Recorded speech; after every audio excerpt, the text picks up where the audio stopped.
Hey guys, welcome to another New World video.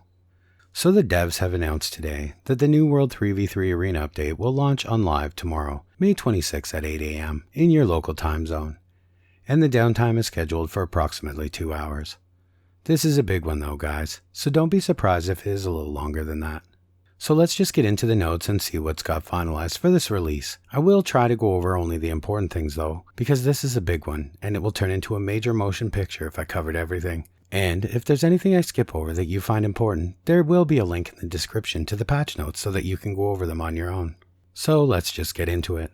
So the spotlight of this May patch, of course, is the 3v3 Arena. The 3v3 arenas are a small-scale PvP minigame that is being added with the update, where teams of 3 can face off against one another in the best of 5 contest. The rounds will be 2 minutes long, but that won't simply be the end. If the battle gets turtled past the 2-minute mark, then a ring of fire will spawn that will shrink pretty fast and kill players still in the arena. Players can take part in this one at level 20, not having to wait till level 60 like OPR, and you can queue from anywhere in the world using your PvP tab.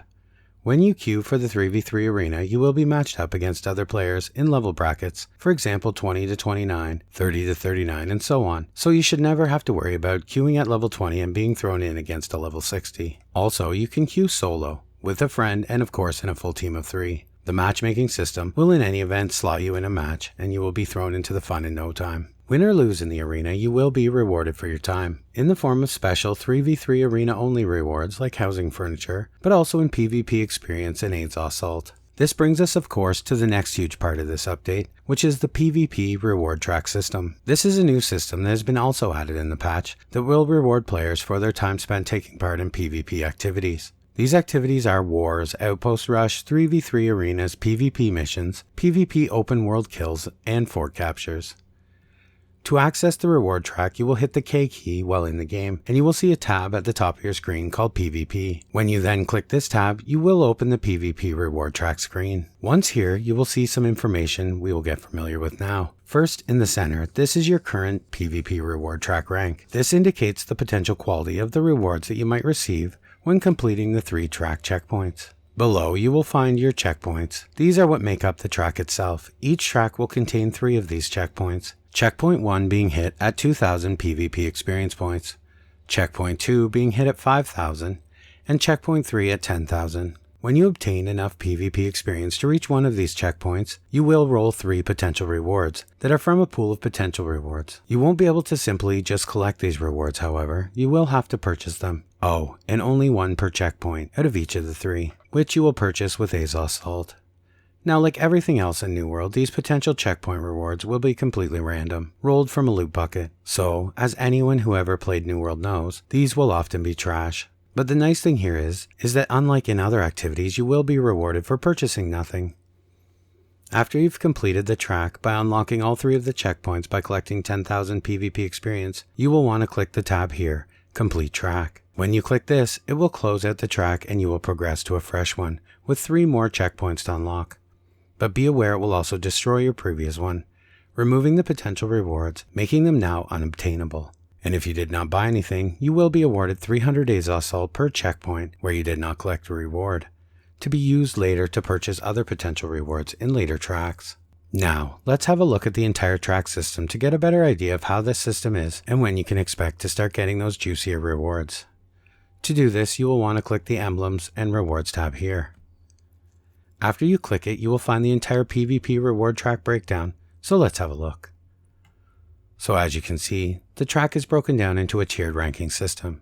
You will begin at Bronze, but upon completing the first reward track, you will be bumped up to Steel. Then, at Steel, you will be rewarded 1 vial of AIDS Assault, which contains 1,000 AIDS Assault and works the same way as the vial of Azoth works, and 750 AIDS Assault on top of that. You will also notice here at the bottom it says plus emotes. This means that some of the PvP exclusive emotes, now from this tier forward, are added to your checkpoint reward loot bucket pool. So for Bronze you will have to complete 5 tracks. For each track you will receive 1 vial of AIDS Assault plus 1,000 AIDS Assault per tier completed in this range. And now, named equipment and more currency is added to the checkpoint pool. And by currency it means coin and PvP faction token rewards from the checkpoints. At Silver, you will need to complete 20 tracks. 1 Azos Salt Vial and 1500 Azos Salt per tier completed in this range is what you will receive. And now you have Prestige Gear added to your reward checkpoint pools. Prestige Gear are the new PvP pieces that can be upgraded to Legendary and have some very nice new PvP stats. You will also now have more of the PvP exclusive emotes and Salt Vial packs added to your checkpoint pools. And next up, Gold 50 tracks. You will be rewarded 1 vial of Azos Salt and 2000 Azos Salt per tier completed in this range. And now, Gypsum Orbs, additional currency and larger packets of Umbral Shards will be added to your checkpoint reward pools moving forward. And next up, Platinum 100 tracks. Once again, you can receive 1 vial of Azos Salt per tier completed in this range, plus 2500 Azos Salt. And at this stage, you will add even more PvP exclusive emotes and larger still Umbral Shard packs to your reward pools moving forward. And finally, the final rank, Star Medal, at 200 tracks. When you unlock this rank, you will receive 750 Azos Salt and no vial anymore per track completed. The reason for this is because you will be here at your final rank forever. Another great addition in this patch is of course more for the PvE players. It is the new Expedition Mutators. You will return to the Depths and face a brand new challenge for endgame rewards. The Depths is now part of the weekly Expedition Mutator rotation. In addition, 3 new mutation types have been added to the pool for a total of 27 new combinations. Overgrown focuses on nature damage and resistance. Barbaric focuses on physical damage, and Fiendish, which are curses that focus on the nocturnal. They have also added another chapter to the Varagian Knights episode, and that is episode 2. So in this, you will continue the story of the Varagian Knights and their conquest of power. Players will encounter 4 new Varagian enemies in this episode: the Crusher, the Spearman, the Hound, and the Mage. To begin this, you will need to find Abigail Rose just outside the new Vengarian camp at Sorcerer's Delve in Everfall to start the episode 2 quest chain. To complete this, it is recommended that you are level 25 to 30. And also in this patch, they are adding player-selected pronouns. The player-selected pronouns will now be reflected in chat. When using an emote, the preferred pronoun will be considered and displayed. Since the selected pronoun is now used game-wide, they have also relocated the selection setting to the bio screen for higher menu visibility. They have also made a few fixes to the world experience. These are: fixed an issue on the ghost ship, updated the ghost ship to have sound effects when it can be seen in the distance, fixed an issue where the ancient door is sometimes invisible in Skyview Repose. Fixed an issue where unintentional visual effects displayed at the feet of enemies which were hit. Addressed an issue where players were able to stack housing furniture much taller than their property limit in the First Light settlement. Updated sound effects to play the appropriate sound when AI are mining and chopping wood. Removed collision when a player is at death's door downstate. Fixed an issue where heavy use of area effect abilities like in Wars would cause foliage to flicker. The respawn point for tent camp skins was relocated to the front porch of the tent for all tent variants and tent skins. In this patch, they also made a few passes at the expeditions to clean them up and give them a smoother, more polished play experience. For Tempest Heart, they made a ton of voice fixes, smoothing them out so it would feel more immersive, corrected a pile of collision issues that players had reported getting stuck on, and adjusted a lot of lighting. They also fixed an issue that caused Nashatoon's corrupted shot to sometimes hit players positioned on his sides.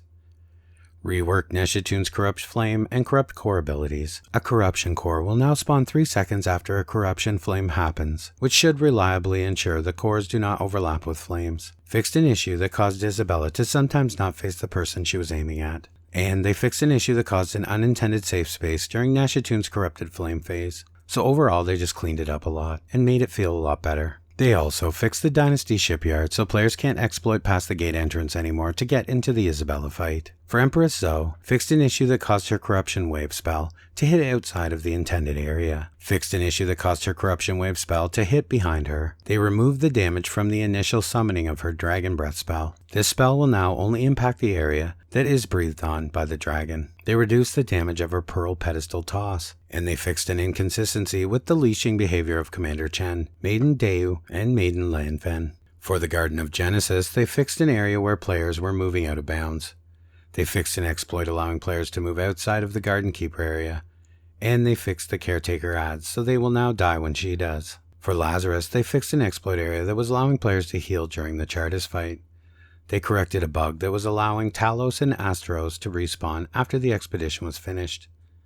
and they fixed the ledge that was allowing players to climb up where they ought not to be. And they made a bunch of lighting correction adjustments. And they fixed an issue that was causing Chartists to sometimes target the same player over and over again with the beam attack. For Starstone, they fixed a few collisions players had reported getting stuck on. For the depths, once again a pile of collision corrections. So no more getting stuck in there either, let's hope. They fixed an issue that caused the Depths Archdeacon encounter to abruptly despawn hounds on a player entering Death's Door. They fixed an issue that caused Archdeacon Azamela and other corrupted priests rolling corruption spells to kill players at Death's Door. They fixed Thorpe's drops so that he will now drop appropriate level loot for the mutated expedition. They also made a bunch of changes to the attribute bonuses this round. They updated the Focus 300 attribute bonus to no longer grant mana regeneration. Instead, it now grants a flat 8 mana per second for the duration of the effect. They updated the 200 Constitution attribute bonus tooltip to indicate that the bonus is specifically physical armor. Text was added for additional clarity, while the functionality remains the same. The stamina damage increase on the 150 strength attribute bonus was reduced from 50% to 25%. It also now only applies to light attacks and has no impact on heavy attacks. They reduced the physical armor increase from the 200 Constitution attribute bonus. It was lowered from 20% to 10%. They made a ton of changes to the dodges, roots, and slows in this patch. Dodging is now allowed while rooted. The player cannot move while rooted, but they have invulnerability frames. They increased the diminishing returns on consecutive usage of stuns and roots. Duration reduction increased from 20 to 50% per consecutive use. Max reduction increased from 80 to 100%. Being slowed will now affect the movement of your dodge. If you are slow and you dodge, you will now move less distance based on the power of the slow. Fixed an issue that unintentionally reduced the player's dodge distance. They fixed an issue that caused status effects to not always display on your HUD. Ice Shower, Ice Storm, and Gravity Well no longer disable dodging. They fixed an issue where stamina regen would take longer if in idle. Currently on live, there are 1 second delay after you dodge before stamina begins to regen. In this patch, they have increased the delay from 1 second to 1.5 seconds from when you begin to dodge. They made some slight improvements to melee attack homing. Primary attacks on melee weapons should now hit moving targets more consistently. They have also made a ton of weapon changes. If I sat here breaking them down, this would be a feature film for sure. So be sure to check the link in the description to the patch notes for the weapon you love and use. They also in this patch added a whole bunch of PvP only perks. These perks are Penetrating Backstab. Backstabs penetrate 10% of a player's armor. Penetrating Headshot. Headshots penetrate 7% of a player's armor. Fractured Rend. When block breaking a player, inflict Rend, which reduces their damage absorption by 12% for 4 seconds. Purifying Crits. Critical hits remove 1 buff from a player. This has a 10-second cooldown. Exhausted Exploitation. Hits against exhausted targets inflict slow, reducing movement speed by 15% for 4 seconds. Alacritus Punishment. Deal 8% additional damage to players with haste. Sturdy Fortification. Blocking attacks adds a stack of 4% Fortify on self from blocked hit. Shirking Heals. After successfully dodging an attack, heal for 100 health. Siege Ward. Receive 6% less damage from siege weapons. Mortal Empowerment. Player kills grants a persistent 2% damage bonus that lasts either 20 minutes or until downed, death, or game mode exit. Duration refreshes on reapplication. Invigorating Punishment. Ability deals 3% damage bonus per buff on the target. Shirking Empower. After successfully dodging an attack, obtain Empower, which increases damage dealt by 4% for 10 seconds. It will be interesting to see how people stack these perks and how they play out in PvP. They have also made a ton of changes to many of the game modes already within the game. For invasions, the boss AI will no longer be impacted by Gravity Well. For Outpost Rush consumables now have a max stack of 100 instead of 10. They increase the quantity of the items you'll gather from collecting from trees, ore, and rawhide resources. They increase the speed at which these items are gathered by 30%. They added armories to each fort spawn. They tuned the capture point timing. Minimum time is now 10 seconds where it was 30 seconds before, and each player reduces the time to capture by 10 seconds. They reduced the skinning experience granted by Outpost Rush wolves. Players can now shoot projectiles through their own doors. Players now get credit for kills inflicted by damage over time effects. The Outpost Rush resource counter will now correctly reset after the match is completed. Opening Outpost Rush loot bags from slain enemies, but not collecting the contents, will no longer destroy the bag's resources. They also reworked the bonuses received from faction control points. These bonuses will now be, for Brightwood, Camping no longer costs resources. For Cutlass keys, they increase the global gathering luck by 10%, and for Ebonscale Reach, it decreases the cost of items in the faction store by 5%. For Everfall, it increases the amount of Azos salt gained by 10% from all sources. For First Light, it increases the global refining yield by 10%. For Monarch's Bluff, it increases all experience gains by 5%. For Morningdale, increases the gear score ceiling of crafting by 5. The maximum gear score, however, you can roll is still 600. Reekwater increases the amount of PvP experience gained by 5%. Restless Shore, all fast travel is now free. Weaver's Fen decreases the global tax value by 10%. And Windsward increases the chance that a consumable isn't consumed on use by 10%. They also in this patch have made a ton of changes to the economy progression and gear. So they added new PvP consumables for the 3v3 arenas, so you will no longer need to craft or worry about purchasing consumables to take with you.